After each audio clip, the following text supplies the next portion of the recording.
I really appreciate your guidance and the help I got from you and other people in the program. It would not have been possible without that. Example, your thoroughness and attention to detail is really inspiring. I thought of really highly of you, and it just kept going up as we progressed. Congratulations, Anirudh, for your EB1A achievement. How do you feel now? Thank you so much, Anjit. I'm completely elated. It's almost 3 years of hard work, 1 year after joining this program. I really appreciate your guidance and the help I got from you and other people in the program.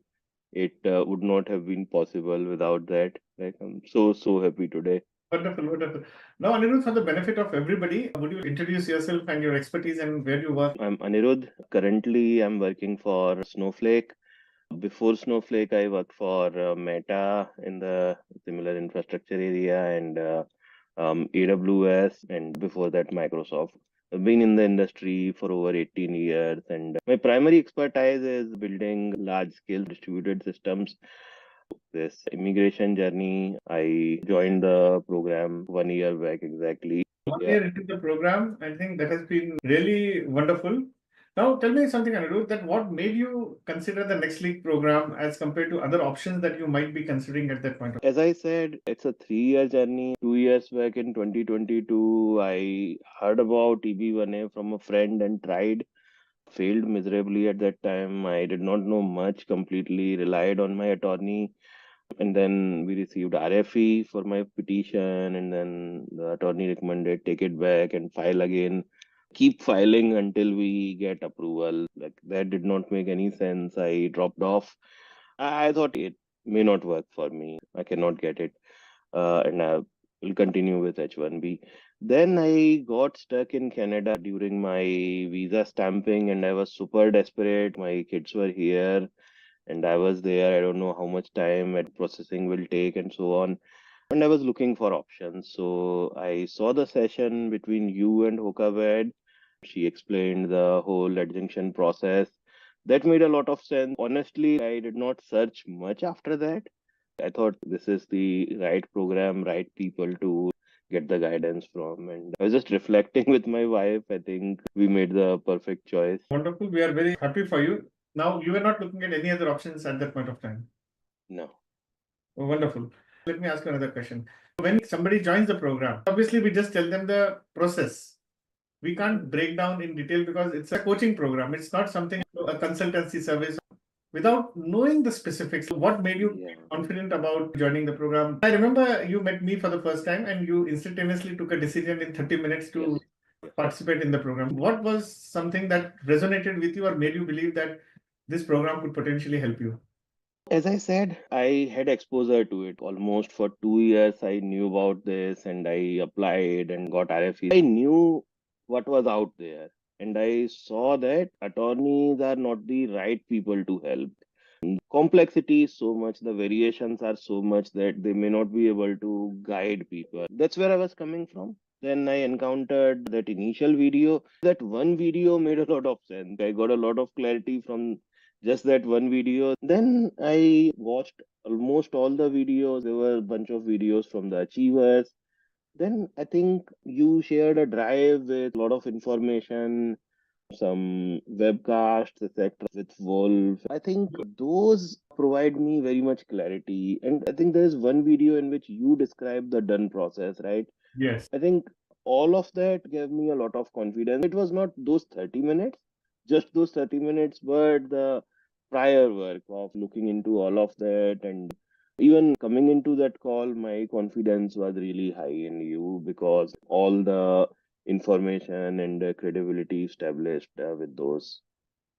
Absolutely, because at this juncture, when many people who come to us, we always tell them, and you have seen that we have got even 28-year-olds getting EB1A, we have seen 23-year-olds getting EB1A, we have seen at the same time people with 1 million or 2 million salaries also getting rejected. We can evaluate people only on three parameters, Anirudh. The first is, are you a professional? In a sense that you have a LinkedIn profile at this moment, we are addressing professionals. Second is, are you coachable? So we can only show you material and when you come back to us and ask us right question, that gives us a confidence. And third, of course, we have to rely on you in the hard work. By this time, with your age, maturity, and experience, that anybody can achieve anything in that sense. We are just a coaching program to transform you in the best version of yourself. Let me ask you another question. On the scale of 1 to 10, how confident were you? And at what stage after joining the program, you got a confidence that yes, it was a matter of time. It is not a matter of whether I can achieve it. When did you see the light out of the tunnel? I would say within 1 or 2 months after going through those initial modules and finalizing what all categories I would go with. I would say after joining within 1 or 2 months, I was pretty sure that I am eligible for this. It's not that it's not for me, it's just I need to work and prepare all the evidences and present it properly. I would say, to be honest, there were ups and downs even afterwards, after seeing the randomness and lot of rejections and noise. I was little bit demoralized at times, but within 1 or 2 months, I got enough confidence that it is achievable. I can reach it with time. Wonderful. Now, I'm going to ask you a question. Be free to be candid about it. I know that unfortunately, 3 times there were rejections for you by USCIS. And suppose you hadn't joined the program, do you think you would have got EB1A? And if yes, how much time frame it would have taken more? As I said, I already gave up on it. It was not rejections, but after RFE, we withdrew the petitions 2 times and I was done with it. For me, I realized at that point that it is a black box. But at least I don't know, and my attorney don't know what to do and how to really present the case. Without this explicit guidance, I don't think I would have even tried. Wonderful. What has been your experience in the program in all the aspects, community, connections, collaborations? I hear some people say that all this information is available online. Obviously, the policy manual and all that, it is online, it's available. For some people, it may be, but for me, it was incomprehensible on my own. Legal language, it seemed completely intimidating.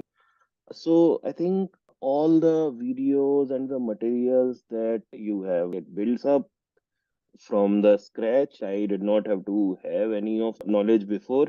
And then it breaks down all the things in their granular detail and gives clarity. The preponderance of evidence and the whole done process, discovering myself as well as the legal side of it. It builds up slowly. Now, I really appreciated the timelines that you enforce or suggest.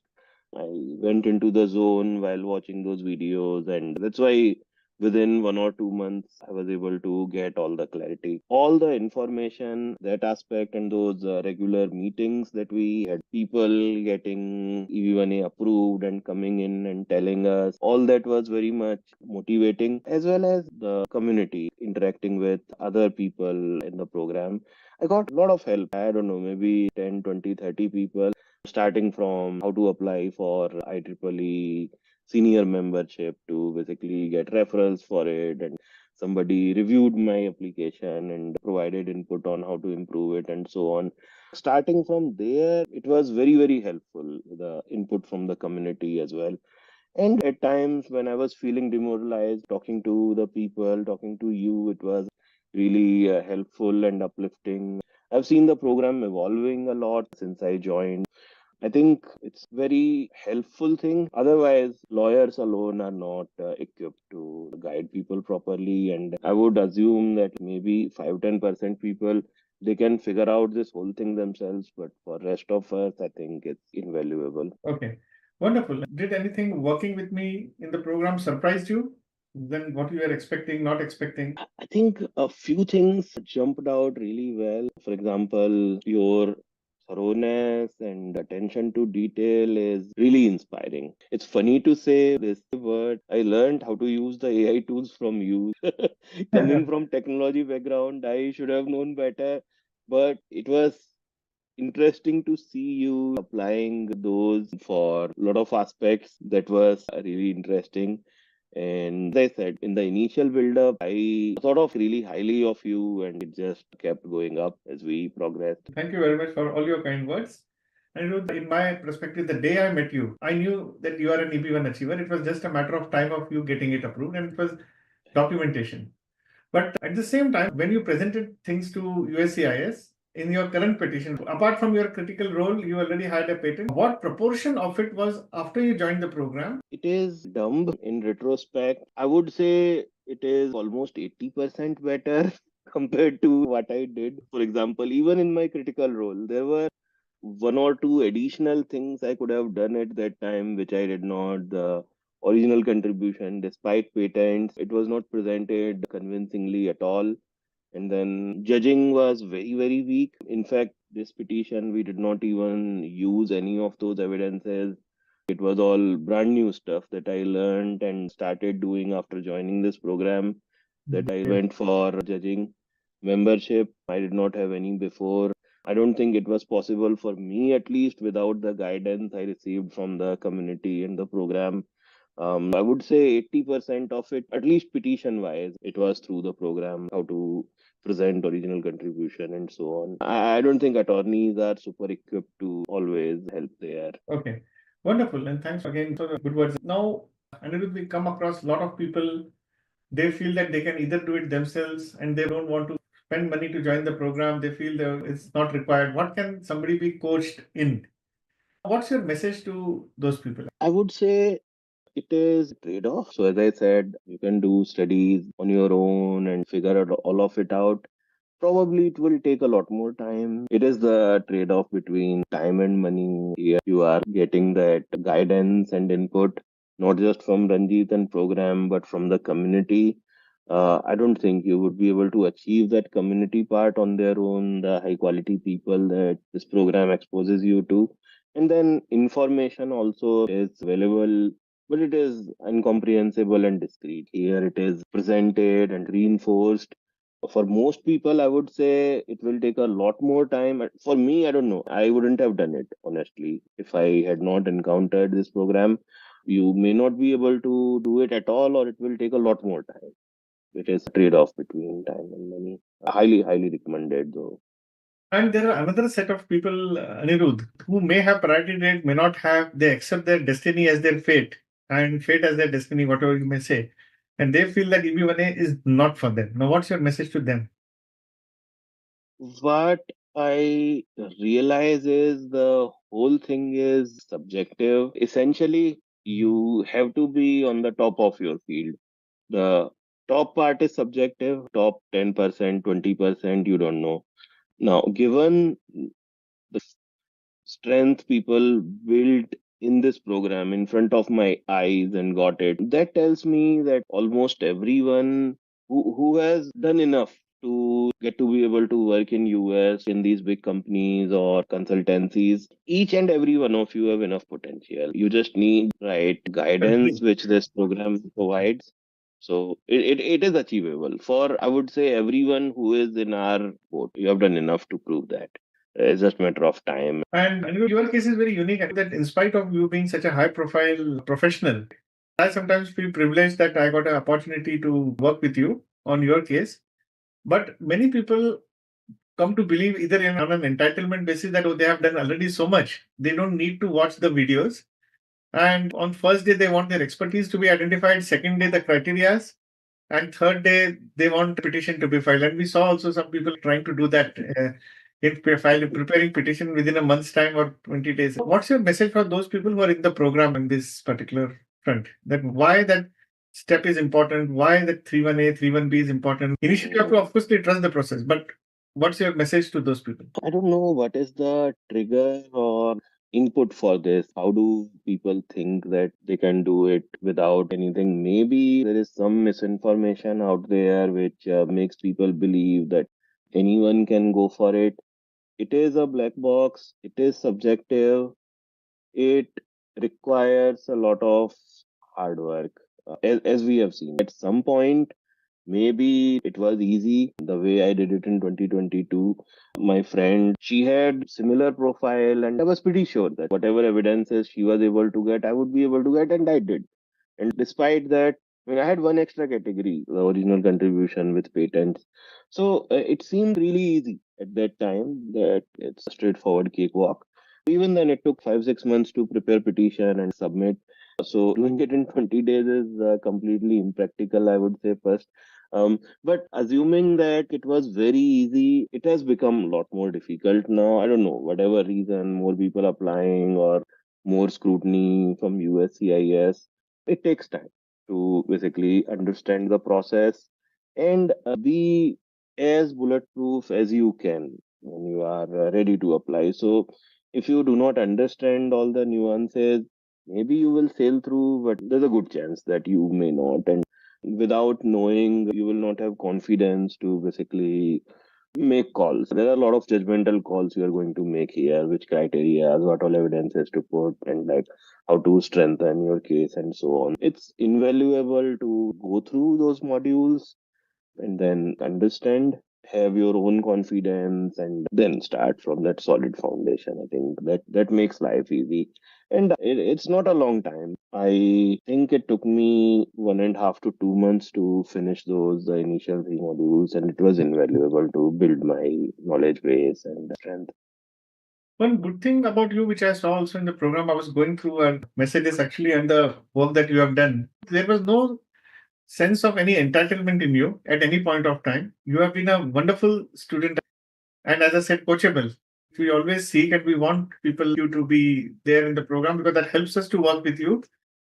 And also, you followed the whole process in a very streamlined way, establishing your expertise, following the pattern of how we come out with expert opinion letters or recommendation letters.